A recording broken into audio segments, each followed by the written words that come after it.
একটা ব্যাপারে আসি। সেটা হলো যে বাংলাদেশের কোনো আমলিক বা কোনো ভারত প্রেমিক এবং উদীচীর একজনকে আমি দেখলাম আজকে বক্তব্য দিতেছে, মোদি বক্তব্য দিতেছে। এই বক্তব্যে কোনো কাজ হবে না। আমি একটা কথা বলতে পারি, ইন্ডিয়া আসলে পরে আপনার 5 নাম্বার ফুটবলের মতো লাথি দিতে থাকবে।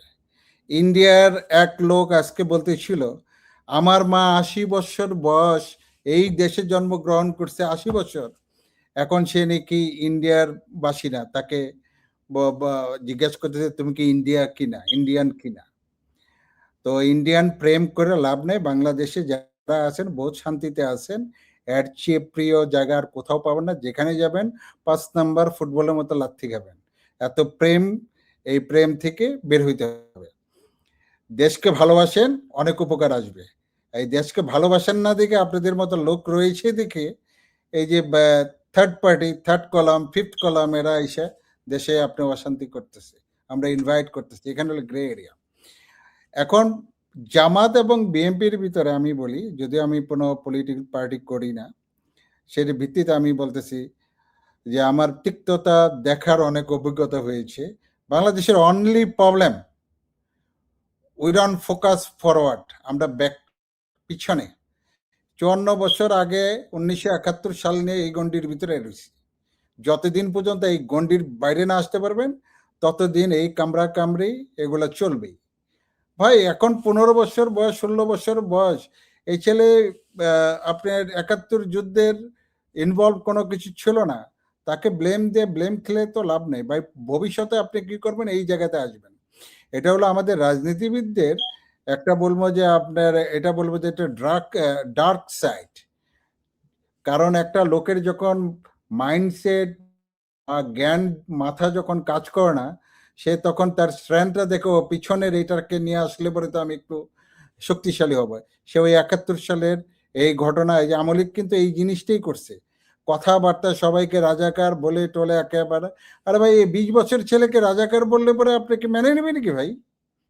রাজাকার কে? রাজাকার তো সেই, তারা দেশটা বিক্রি করে যে হাজার হাজার কোটি করেছে, সে রাজাকার না? এই 20 বছরের ছেলে রাজাকার? তাকে যদি এগুলো বলতে যান, প্লিজ এই কুসংস্কার থেকে বের হয়ে আসেন। তা না হলে বিএনপি এবং জামাত বলেন আর যাই বলেন, ভবিষ্যৎ কিন্তু ভালো হবে না। আরেকটা জিনিস আমি এখানে বলি, তারেক জিয়া, ওনার কথা বলি। তারেক জিয়া যদি অনেক আগে আসতেন তাহলে দলের স্ট্রেংথ আরো ভালো হইতো, দল ভিশনারি মুভ করতে পারতো, দলের ডিসিপ্লিন অনেক ভালো হইতো। বাট এখন তারেক জিয়া আসতেছে, এখানেও অনেক ভালো হবে। তবে একটা বলবো, তারেক জিয়াকে আপনার এই তেল মর্দন করা লোকের থেকে দূরে থাকতে হবে, তৈল মর্দন লোকের থেকে দূরে থাকতে হবে। ওনার আসার খবর চেয়ে অনেকে ব্যারেল ব্যারেল তেল নিয়ে কিন্তু রেডি রয়েছে। এই তেলে যদি উনি মজে যায় তাহলে কিন্তু সর্বনাশ।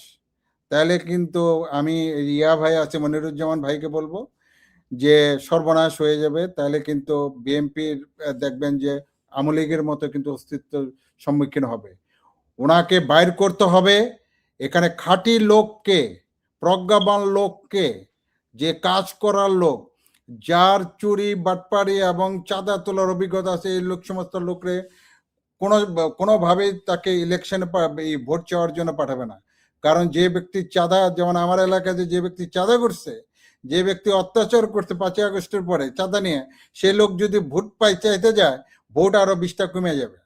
তো ওনাকে প্রজ্ঞা বইতে চলতে হবে। যারা এই সমস্ত শর্ট আউট করতে হবে, যারা এই চাঁদাবাদিতে যারা ছিল তাদেরকে শর্ট আউট করা উচিত, তাদেরকে নির্বাচন প্রচারণা থেকে পাল্টে বাদ দেওয়া উচিত। ভালো লোক, শিক্ষিত লোক, এই সমাজে রাজনীতিবিদদের শিক্ষার অভাব দেখে, শিক্ষিত লোকের ভ্যালু নাই দেখে, অশিক্ষিত কুশিক্ষিত লোকে আসছে দেখেই প্রত্যেকটা দলের ভিতরে কিন্তু দেখেন এই প্রবলেমগুলো হচ্ছে। শিক্ষিত লোক, যারা প্রজ্ঞাবান, যারা সুচরিত্র, তাদেরকে লাইনে নিয়ে আসেন, তাহলে কিন্তু এটা হবে। আমি শুধু বিএনপির কথা বলতেছি না, আমি সব পার্টির কথাই বলতেছি। আর একটা বলছি, কাম হোয়াট মে ভাই, 71 সাল নিয়ে পড়ে থাকেন না। আমরা ভাই সামনে সামনে নিয়ে পড়ে থাকেন। আপনি চিন্তা করেন যে ইন্ডিয়াকে যে প্রক্সি ওয়ারে আমাকে যে জ্বালাইতেছে, এটার জন্য ওর গোদের উপর ফোরাকি ওইটা বাই করেন, আর ওখানে খালি পিঞ্চিং করতে থাকেন কিছুক্ষণ পর পর, তাইলে দেখবেন ও নিউট্রালাইজ হয়ে যাবে। তা না করে আপনি 71 সালের এখানে পড়ে রয়েছেন। আমার দেশের আর্মিকে শক্তিশালী করেন, রাডার সিস্টেম নিয়ে আনেন, অত্যাধুনিক জিনিসপত্র নিয়ে আসেন এখানে। এখানে কাউন্টার ইন্টেলিজেন্স সিস্টেম আপনি তৈরি করেন, বর্ডার সিকিউরিটি সিস্টেম তৈরি করেন। আমার বর্ডার এলাকার লোকরে শক্তিশালী করেন, শিক্ষিত করেন, ইন্ডাস্ট্রি করে দেন। ও জানে ঘুণা করে ইন্ডিয়ার ওদিকে না তাকায়, সে এদিকে তাকাবে, ইন্ডিয়ার লোক এদিকে আসবে। তাইলেই দেখবেন যে আমরা দেশকে স্বনির্ভর করতে পারবো। আমার বলেন, আমার রাজনীতিবিদরা এত প্রজ্ঞাবান, তারা কেন বাই করতে না? বর্ডার যে ইন্ট্রুশন হচ্ছে, বর্ডার যে পুশিং হচ্ছে, এই চুরি হচ্ছে, তারা কেন বাই করতে পারে না? এখানে যদি তারা সুন্দর একটা সোশ্যাল মেকানিজম দ্বারা করতো, ভালো ভালো ইন্ডাস্ট্রি, স্কুল ফ্যাসিলিটিস দ্বারা করতো, তারা ইকোনমিক ফ্যাসিলিটিস দ্বারা করতো, তাহলে কি এই লোকগুলো ওই পারে যেত?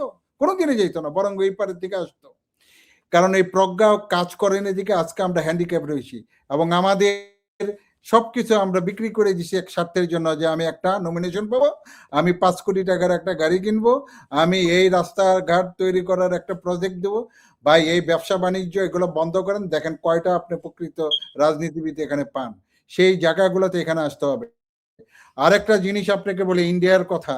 এখানে ইন্ডিয়ার শত্রু সবাই। ইন্ডিয়ার শত্রু হলো চায়না, পাকিস্তান, বাংলাদেশ, নেপাল, শ্রীলঙ্কা, প্রত্যেকটা সার্কের প্রত্যেকটা লোক। তো ইন্ডিয়ার কিন্তু দুর্বল, কোন ফ্রেজাইল, কিন্তু আর নিজের ভিতরেই ভাই প্রত্যেকটা রাষ্ট্রের ভিতরেই সন্ত্রাসী গ্রুপ বয়ে রয়েছে। তারপরে বাইরের দেশের সাথে সম্পর্ক নেই। ও কেমনে আসবে আমাদের সাথে এই করার জন্য? ও সাথে সাথে ভেঙে চুরে যাবে। ইকোনমিক্যালি বলেন, যা বলেন সব এখানে সে ভেঙে যাবে। আমাদের এখন কাজ হলো ইন্টারনালি আমাদের আর্মিকে শক্তিশালী করা উচিত, তারপরে আমাদের বর্ডার সিকিউরিটি ফোর্সকে শক্তিশালী করা উচিত।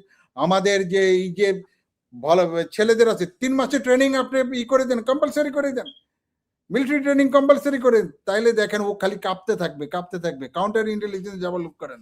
আর ইন্টারন্যাশনালি হলো আপনি চায়নার সাথে, পাকিস্তান থেকে, আসান আসান যেটা আছে, যেটা মালয়েশিয়া, ইন্দোনেশিয়া, এই গ্রুপটার সাথে আপনার, তুর্কির সাথে আপনি সম্পর্কই করেন। আমি একটা কথা আপনাদেরকে বলতে পারি, কূটনীতিক সম্পর্ক কোনোদিন, কূটনীতিক সম্পর্ক কোনো ফ্রেন্ড আর ফো নাই, যে কোনো মুহূর্তে পাল্টে দিতে পারে। ও স্বার্থের খেলা খেলে। বাংলাদেশকে বুঝতে হবে যে I don't have any friend, I don't have any ফো। তাকে ওইভাবে যে তাকে স্বার্থ বজায় রেখে চলতে হবে, তাহলে কিন্তু উইন উইন সিচুয়েশন সেই করতে হবে। আরেকটা হলো আমাদেরকে দেশকে ভালোবাসতে হবে, দেশ আগে, তারপরে পরে। আজকে ইন্ডিয়ার যেভাবে মুভমেন্ট করেছে, প্রত্যেকটা দল যদি দাঁড়ায় যেত, come what may, you are nobody আমার দেশ সম্পর্কে বলার। আমার দেশে যা আছে আমরাই করব। কয়টা দল এই কথাবার্তা বলছে আপনি বলেন? কয়টা লোক দল এই স্টেটমেন্টটা দিয়েছে?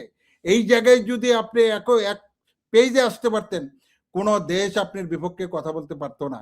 এবং এইটা দেখছে যে হ্যাঁ, এই তো এই দলে এই মিকে, এই দলে এই দিকে এখানে বড় গ্যাপ আছে, তো আমরা এখানে ঘোড়া পানিতে গেম খেলি, এবং তাই হইতেছে এখানে।